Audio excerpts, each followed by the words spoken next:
Oi, galera, espero que todos vocês estejam bem.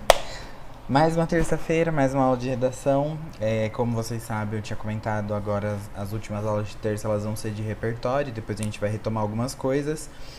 Se vocês ouvirem um barulho no fundo, é o meu ventilador, porque eu estou em Bauru e é impossível ficar aqui sem ventilador, porque é um calor do caralho. Então relevem. E é isso, vamos para a aula. A aula de hoje vai ser sobre saúde pública e a Covid-19. Vou começar com vocês explicando um pouco sobre a OMS e vou destrinchando nesse sentido, assim, mais para nossa realidade e conversando um pouco com vocês sobre o conceito de saúde e, enfim, dar uma base, né, de informações para vocês sobre esse tema, que é um tema muito importante para o momento que a gente está vivendo. Então, a OMS ela foi fundada em 1948 em Genebra, no dia 7 de abril. Ela foi fundada num contexto pós-Segunda Guerra Mundial, onde os países aliados, né, que venceram a Segunda Guerra, então os Estados Unidos, União Soviética e lá, eles precisavam fundamentar ali uma associação pela saúde. É mais ou menos nesse sentido, é porque a OMS ela surgiu ali junto com o contexto da ONU, sabe? Depois do contexto da ONU. Então ela veio com a intenção de paz, assim, universal, vamos dizer, paz mundial, né? E também, principalmente porque, assim, num contexto de saúde, depois da guerra, muitas pessoas ficaram, principalmente na Europa, ficaram desabrigadas, sem rumo e com isso muito suscetíveis a epidemias. E aí, nesse caso, quando epidemias não são controladas, transformam em pandemias e o problema surge todo nesse sentido. Então, foi mais ou menos com esses objetivos de saúde pública que a OMS começou a surgir nesse período. É isso, criada após a Segunda Guerra Mundial e vinculada à ONU. Eu sempre falo e esqueço o slide, né? Mas tudo bem. A OMS ela teve alguns papéis muito importantes no que diz respeito à evolução dos conceitos de saúde no mundo. A gente pode citar, por exemplo, que a OMS revolucionou o conceito de saúde e os pensamentos sobre medicina também, mas isso eu vou deixar para comentar com vocês com mais especificidade um pouquinho mais para frente, quando eu for falar sobre a OPAS, que aí eu comento de um ponto importante da OPAS, tá bom? Mas tenham isso como lembrança, a OMS ela foi muito importante para revolucionar vários conceitos na saúde e o pensamento que a gente tinha sobre o que era medicina, como estudar medicina, as escolas médicas e tudo mais. A OMS tinha como ali princípio ali, como ponto principal, garantir que todas as pessoas do planeta tenham acesso ao mais elevado nível de saúde. Com isso, a OMS conta com escritórios regionais, o escritório das Américas, da África, do Sudeste, da Ásia, da Europa, Mediterrâneo Oriental e do Pacífico Ocidental. Qual que é a importância desses escritórios regionais? Vou voltar tudo aqui. Esses escritórios regionais eles são muito importantes para que a OMS consiga identificar e entender, né, projetar melhor as ações e os planos de atuação com cada território em específico. Então, o que as Américas precisam em específico? Quais são as ações? Quais são as especificidades desse ambiente? Entendeu? Então, esses escritórios regionais, eles surgem nesse sentido. Para isso, é muito importante, né, que para garantir que todas as pessoas do planeta tenham acesso ao mais elevado nível de saúde, exista esse foco especial em cada um. É isso que a gente chama de equidade, né? Entender as diferenças e adequar as ações nesse sentido. Vocês vão entender que isso é uma coisa que influencia muito o SUS também e a OPAS também. Mas é isso, conforme eu for falando mais pra frente, vocês vão percebendo. Os objetivos da OMS. Trabalhar para erradicar doenças, então a OMS ela trabalha ali para produzir vacinas, para produzir medicamentos e para, né, lançar esses medicamentos e essas vacinas para a população, ou seja, para conseguir erradicar as doenças. Trabalha para auxiliar os governos a fortalecer os seus serviços de saúde, então isso tanto com capacitação profissional, com atualização de informações para os profissionais, com as cartilhas que eles sempre mandam, e que eu vou comentar mais pra frente também no contexto da Covid. As cartilhas referente às ações e ao que precisa ser feito em determinadas situações. Então, e também em questões de estrutura, em questões de financeiro. Apesar da OMS ela não ter como interferir, ela não tem como interferir exatamente em nada que as nações decidam fazer, mas ela sempre vai trazer esses conselhos, assim, acho que dá pra chamar orientações, né? Dá pra chamar de orientações. A OMS também faz a classificação internacional de doenças, que é importantíssimo. O que eu lembro mais claro, assim, na minha cabeça é que, por exemplo, há alguns anos atrás, se não me engano foi em 2018, a transexualidade, por exemplo, deixou de ser considerada uma doença mental, que sai nessa classificação internacional de doenças. Então, essa classificação internacional de doenças ela é muito importante por conta disso. Porque tendo a classificação, a gente sabe como é que isso pode ser tratado, como é que isso deve ser tratado ou não, né? Então, fica aí como exemplo o lance da transexualidade. Se vocês quiserem, eu posso pesquisar mais a fundo e mandar para vocês informações sobre isso. Então a OMS ela também promove a cooperação entre grupos científicos. Acho que esse contexto da pandemia é o que a gente consegue perceber melhor, mas é muito importante para a evolução da saúde no mundo que diferentes grupos de cientistas e diferentes nações contribuam com informações, com tecnologia, com metodologias e tudo mais, para, né, trazer os benefícios de saúde. E aí a gente consegue colocar no contexto geral de saúde, que eu vou discutir com vocês já já. Divulgar o conhecimento sobre saúde nesse caso, também pegando o exemplo da Covid, divulgar o que é necessário fazer, quais são as medidas que a gente precisa tomar, tanto pessoalmente, pessoas como indivíduo, mas a nação, o que ela precisa fazer para colaborar com esse período, para, né, trabalhar nessas dificuldades e amenizar essa situação. Regulamento Sanitário Internacional foi uma coisa importantíssima, e esse Regulamento Sanitário Internacional ele entra naquilo que eu falei com vocês sobre a revolução do pensamento sobre o que é saúde, porque esse Regulamento Sanitário Internacional ele surge ali nessa ideia de que saúde ela não está só na assistência à doença. Ela tem a ver muito com as condições de vida e com os problemas sociais e com como a gente enfrenta esses problemas sociais, né? Nesse caso, o Regulamento Sanitário Internacional ele entra nesse contexto. E promover a melhoria da saúde em todos os aspectos que ela abrange. E para isso, então, quais que são os aspectos, né, que a saúde ela abrange? Então, saúde para a OMS é o estado completo de bem-estar físico, mental e social, e não apenas a ausência de doença. É o que eu comentei um pouco com vocês sobre o Regulamento Sanitário Internacional. Então, a saúde, ela compreende ali o acesso a muitas coisas. Então, não é só não ter doenças, mas é ter um acesso a uma boa alimentação, ter acesso a atividades físicas, ter acesso à cultura, ter acesso à moradia, ter acesso à dignidade, a condições básicas de convivência social, ter acesso, né, à sociabilidade e todas essas questões. Então, todas essas coisas são importantes para dizer que alguém está saudável. Não é porque alguém não está doente, né, não está com uma enfermidade, com uma patologia, que a pessoa necessariamente está saudável. Uma coisa não tem assim muito a ver com a outra nesse conceito que a gente tem para a atualidade, esse conceito que a gente tem hoje sobre o que é saúde. E esse conceito ele é importantíssimo, porque ele vai definir basicamente todas as ações que todos os órgãos assim importantes, né, de saúde tomam, como foi o exemplo da OMS que eu trouxe para vocês agora.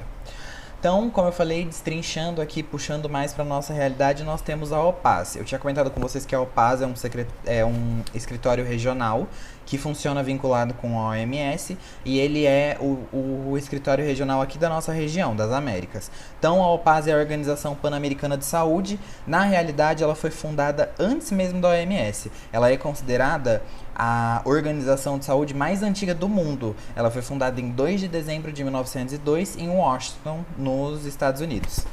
E E aí é isso. O que aconteceu é que a OPAS, ela foi, deixa eu ver se tem no slide pra eu não sair pulando.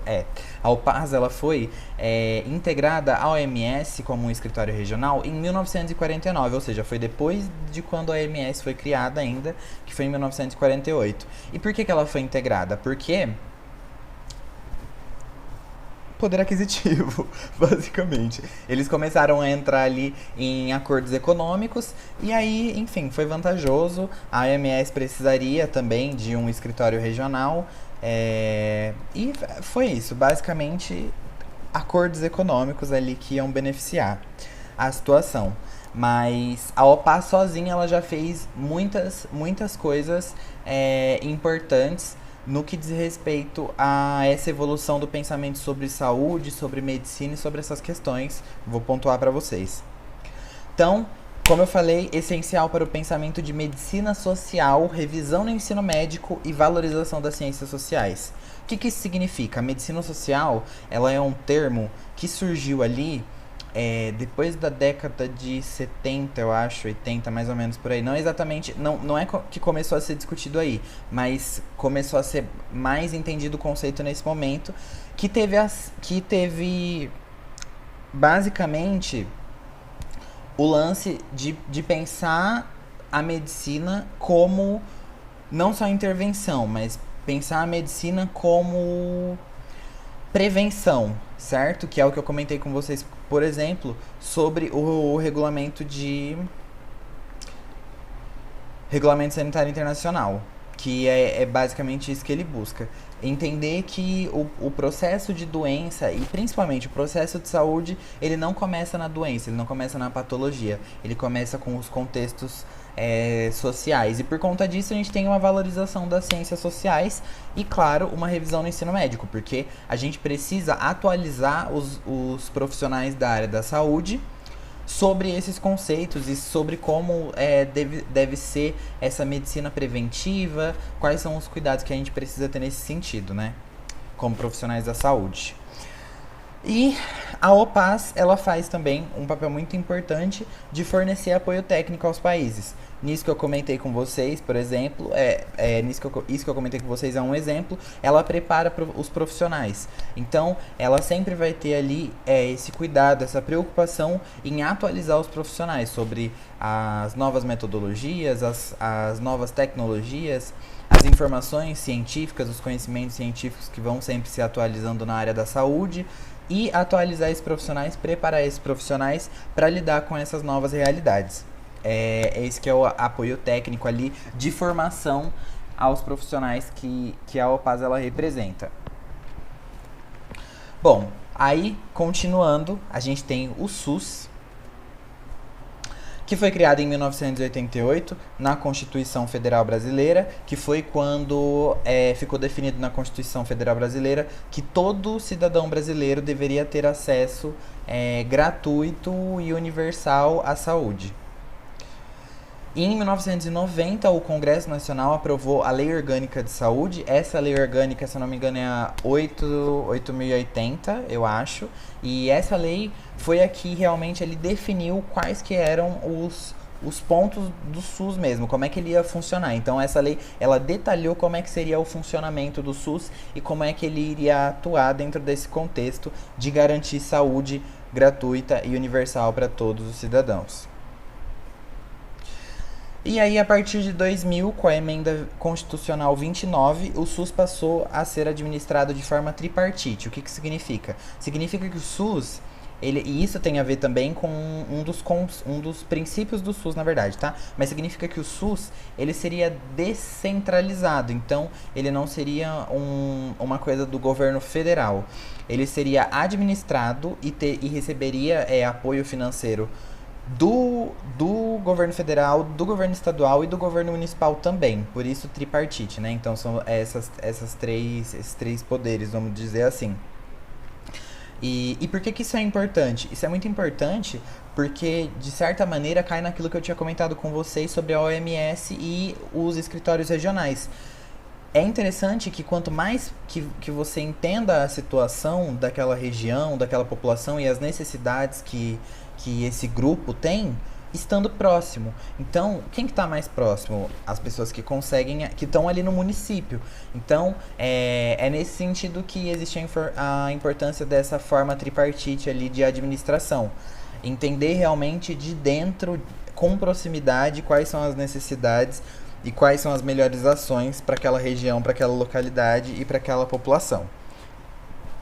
Aí a gente traz os princípios do SUS, que são universalidade, integralidade e equidade. A universalidade, ela diz respeito à necessidade que o SUS tem de tratar de tratar e atender todas as pessoas. Então, todo cidadão ele precisa ser tratado e precisa ter acesso gratuito a todas as coisas que o SUS tem para oferecer.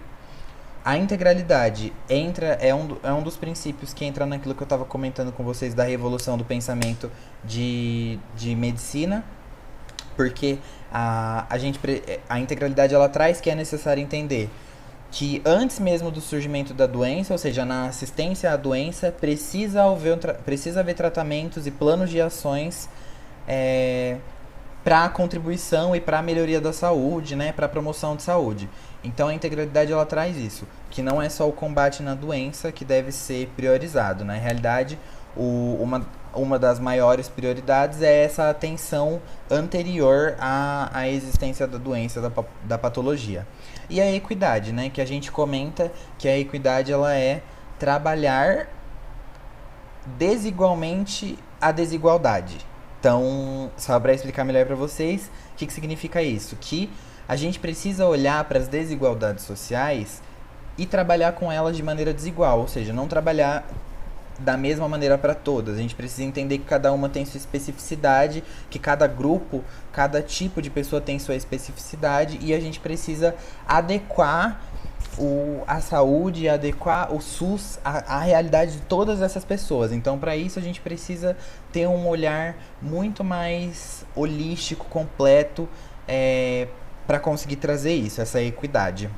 Acho que deu para entender, assim. É trabalhar de maneira justa, só que não trabalhar de maneira igual. É trabalhar de maneira diferente para atender as necessidades de cada pessoa.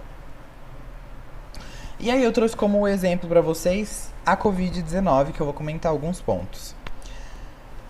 Então, a Covid-19 foi, né, um surtão para todo mundo, estamos vivendo até hoje.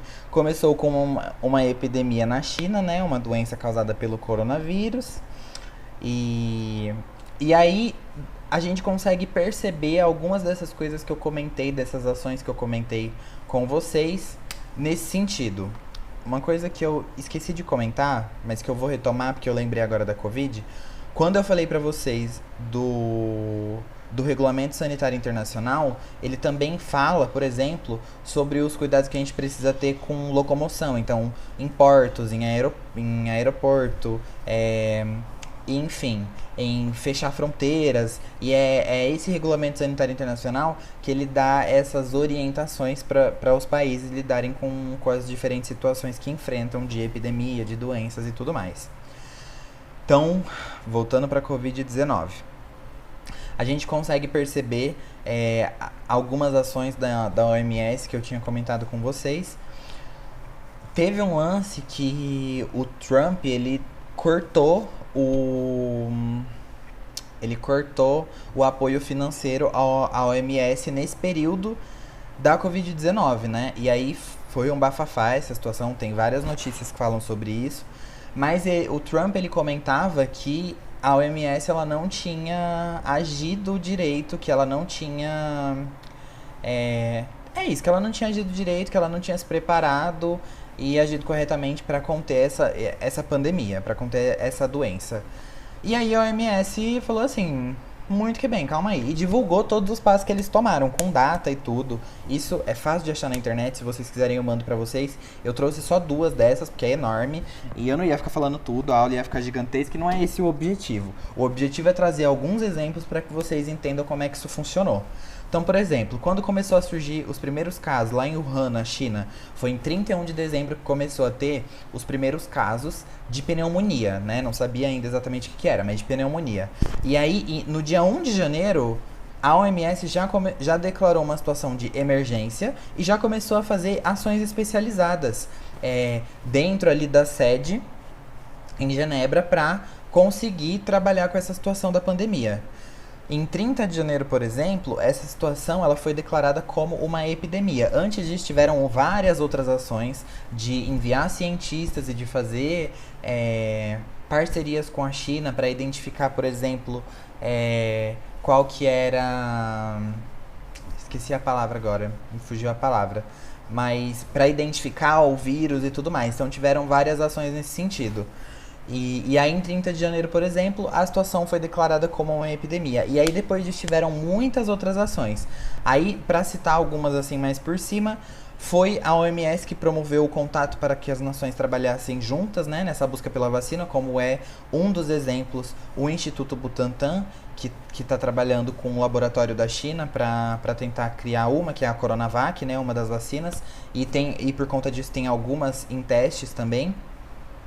Divulgação de informações sobre a doença, cuidados e medidas de segurança. Então, todas aquelas informações que a gente recebeu de higiene mesmo, sobre uso de álcool em gel, lavagem de mãos, o uso de máscara, evitar aglomeração, como é que essa transmissão acontecia, quanto tempo era necessário, o período que o vírus permanecia no corpo, que aí determinaria o período de isolamento, onde que era necessário fazer lockdown, quando que era necessário, enfim, fechar lojas e tudo mais, e piriri pororó. Então todas essas informações, elas foram trazidas pela OMS, com muitas pesquisas que estavam e estão sendo realizadas até hoje.